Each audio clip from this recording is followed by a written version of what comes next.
Hi folks, about 10 to 6, September 30th, Monday, 67.6 degrees, and parental guidance. Oh, come on now, that ain't even bullshit. That's horse shit. And our other shit? That was easy.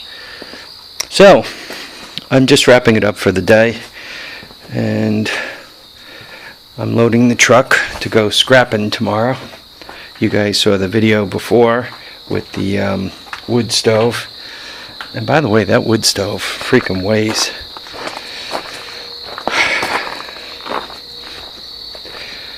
So, let's guess how much scrap is in here.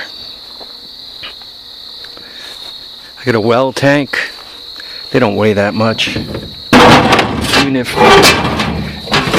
Even if there's a little bit of water in it. I mean, 20, microwave oven, less than 10, the wood stove, call it 300, muffler, bumper, some brake rotors. Boy, I wouldn't have taken them off. I would have kept using them. Guess my friend has more money than I do. So, I don't know. If I call it 50 cents a pound for the aluminum, 45 pounds, that's a big $20 bill. I don't know, $350, and just for an outside, call it 400. 4 times 7 is 28 bucks. You know, it's 7 cents a pound. So 28, and another, I don't know, maybe 42 for the ladder. I'm not getting rich here. Maybe a $50 load. So, homie ain't gonna get rich for sure. Alright, when it comes to cutting up this aluminum ladder, I tried 3 different things. Well, let's go with 4 different things. First thing I tried was my Porter Power, what is it, reciprocating saw. I guess Sawzall was the first one out with them, so I call everything a Sawzall. But the blade got all kinds of crap in it, and it didn't do very good. So then I moved on to the hacksaw, and that did pretty good until you could see it fell apart. Then I moved on to the circular saw. About the circular saw, pay attention to where your hands are and make sure you wear eye protection, or you're going to embed a piece of aluminum in your eye and it's not going to feel so good. So, wear eye protection. The circular saw did a good job, except it couldn't cut all the way through. Couldn't get all the way to where I needed to. And then the 4th item, a hammer. Whacked the hell out of it and it broke, and that allowed me to finish doing what I needed to do. So there we are, the story on the aluminum ladder, and my guess for tomorrow's load is a $50 bill. I don't know what you guys guess. You could all give it a shot and see what you come up with. I do, I mean, there's an air conditioner there, and there's 2 more air conditioners over there that really should get loaded up. We're walking out to the Kubota. I want to unplug it. I charged this thing up. I've probably mentioned only 100 times that I'm having trouble with the battery on this thing. I brought it back to the shed so dead last time that I actually had to hook up the battery charger to put enough power on the solenoid to turn it off. It didn't have enough power to turn off the fuel by itself. I had to hook up a battery charger to give it enough power to shut down the fuel for the solenoid. You guys are aware diesels don't have sparks, so to turn them off you have to shut down the fuel supply. Anyway, I cut the lawn with this thing, and I put it in here a couple of hours ago. And when it gets down to 2 amps, the battery's about charged. It's not down at 2 amps, so that means the battery's not completely charged. Make sure it's off. Yeah, so in my opinion, what I have going on here, I don't know, the probably the alternator in this thing needs brushes, because it seems to charge a little bit, like maybe it's good for 2 amps, 3 amps. And for the size of the alternator, I don't want to climb in there and show you, but for the size of the alternator, it should be better for a lot more than 2 or 3 amps. So I think the alternator is not charging properly, and that's my root evil. It does charge a little bit, a very little bit, so it keeps throwing me off because I put a new battery in there, and you know, a new battery is pretty good, and I don't use it that much, so the new battery basically tricks me into thinking it's being charged and it lives for the summer. And then as we get toward the end of the summer, it dies on me, and I go, what the hell is wrong with this thing? It's cooking batteries. It's probably not cooking batteries. Probably the issue with it is it's not charging enough. Of course, the alternator for this thing is a miniature one, a miniature Kubota alternator. So it's going to cost me big. If I could get away with brushes, it won't be too bad. But if I actually have to pop for a genuine Kubota alternator, it's not going to be cheap. If I had to guess, through eBay, it's probably a $150 item.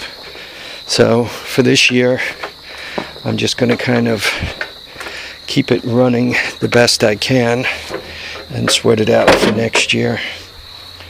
I'm just closing up the garage as I'm talking. I'm going to tie down the load of scrap in the morning.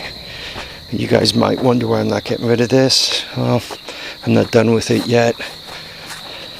I'm one of those people who was kind of born poor. This radiator, I'm going to bring in a bunch of radiators all at once. I was kind of born poor and broke. Probably most of us who share the interests we share were born that way. So I have a tendency to try to get the most out of anything before I declare it dead. And by the way, about that, where's my friends in Canada, especially toward the Maritimes there, they like to say a boot. So while I was going through this mess, I noticed my buddy had a bunch of tractor blades. I have a tendency to run my tractor blades a lot more beat up than this. Also, I kind of like tractor blades for metal, should I need to band some. He also put that spring in there. Looked like a new spring. It's got both sides, so I kind of put those on the side. The second thing I put on the side, I hope I didn't already smash it and break it. I hate when that happens. Sometimes, oh, there it is. He threw this way. To me, looks like an excellent little welding table, right? Doesn't it look like that to you guys? So, I mean, it's pretty sturdy. I don't want to stand in it out here. It'll sink in the ground and I'll fall over and look like a jerk. But it looks like a nice little welding table, so I'm going to hang on to that too. It's the bad thing about taking scrap from friends. Next thing you know, you keep half of it home. So, there's that. Yeah, I gotta tie this down and tarp it. Where I live here in New York, for those of you who are in New York, you already know New York's broke. For those of you who don't live in New York, trust me, New York's broke. So if you do something like run around with an untied load, with an insecure load, without a tarp over scrap metal, you will get a ticket. Expensive. And for those of you who visit New York, please, if you speed, you know, we like when you visit, but if you speed, remember the state troopers, it says on the side of the car, I think, to serve and protect. No. they're out there to give you a speeding ticket. So if you speed, they will give you a ticket, and you will come to hate New York. So please come and visit, but don't speed or you'll get screwed. I'm sure New York isn't the only state like that, but really, in New York, given how broke the state is, if they could get a bite out of you, they will. They're not taking any prisoners. Yeah, there's fees for everything here. In the county I live in, Dutchess County, we pay an extra tax for Metro North. Personally, I don't ride Metro North. Metro North goes into New York City. I don't work in New York City, but that doesn't seem to matter. There's a payroll tax for the employers for Metro North. There's a little extra on the gasoline for Metro North and everything else. So if I cross the county line and go to, not to Orange, I think they also pay a Metro North tax. But if I cross the line and go up to Ulster County or Sullivan County, Sullivan, I don't know, does Sullivan, I think Sullivan also has a Metro North tax because they have trains there, but I don't think Ulster has them. So once again, if I cross the line into Ulster, I save 10-15 cents a gallon on gas, and if I cross the line into Pennsylvania, I save about 60 cents a gallon in fuel. Whenever I go to Pennsylvania, I make sure, or New Jersey's reasonable too. I save enough. I typically hit those states on an empty gas tank to make sure I fill up on that reasonably priced fuel. Also, if you buy fuel in the Poconos, the fuel doesn't have as much alcohol in it, so your car will actually run better. Alright folks, I've been babbling for a little while now. I'm going to let you guys go. I'm more or less closed up for the night. I'm going to go grab a shower. I made some really great stew for dinner. It's got chicken and pork and sausage besides the pork, and some beef in there, and a nice thick brown gravy, some peas and carrots. I'm going to put it over some buttered noodles, kind of a goulash type thing, except for the peas and carrots end of it. And I'm really looking forward to it. So hopefully you guys put yourselves together a nice dinner. Yeah, it's cool. You know, you work outside, you burn off some energy, and then you can enjoy a nice hearty meal. Especially this time of year. You know, it's cooling down a little bit. You know, it makes a stew particularly enjoyable. I don't know. Yeah, I got a little sun on there. The leaves are really changing quickly, even from one day to the next. You guys remember what they looked like yesterday. For like Wild-Eyed Northern Boy, where he's been doing a lot of videos from where his mom lives, it doesn't look like the leaves have really changed color at all. But here, they've not only changed color, but they're down.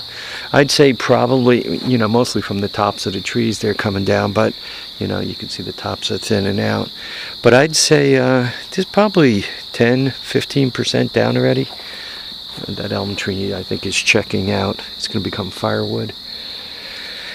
Alright folks, tires down, handlebars up, live, love, and have a great time. We'll catch you on the next episode of The Horde, which should be tomorrow. We'll talk about how much I got for the scrap, and I'm going to get back on the workbench and moving along, and hopefully by the end of this rotation here, I can drag something more interesting to work on in the garage. Maybe that thing's going to go in, and I got to do an engine swap.